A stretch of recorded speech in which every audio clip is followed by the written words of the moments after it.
পুনৰ 10গৰাকী যুৱক যুৱতীয়ে যোগদান কৰিলে নিষিদ্ধ ঘোষিত উগ্ৰপন্থী সংগঠন আলফা স্বাধীনত। কোন দিশে ৰাজ্যৰ যুৱ প্ৰজন্ম? এজনৰ পিছত আন এজন যুৱক যুৱতীয়ে যোগদান কৰিছে নিষিদ্ধ ঘোষিত উগ্ৰপন্থী সংগঠন আলফাত।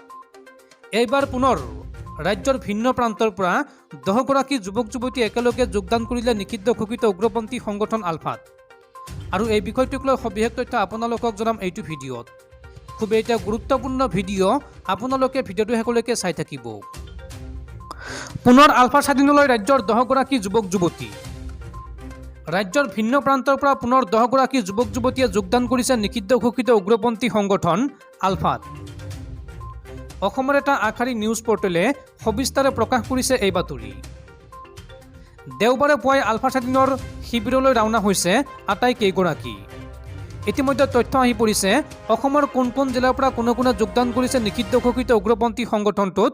সেই লিষ্ট ইতিমধ্যে আহি পৰিছে। আপোনালোকক জনাইছোঁ যে অসমৰ কোন জিলাৰ পৰা কোনে যোগদান কৰিছে আলফাত।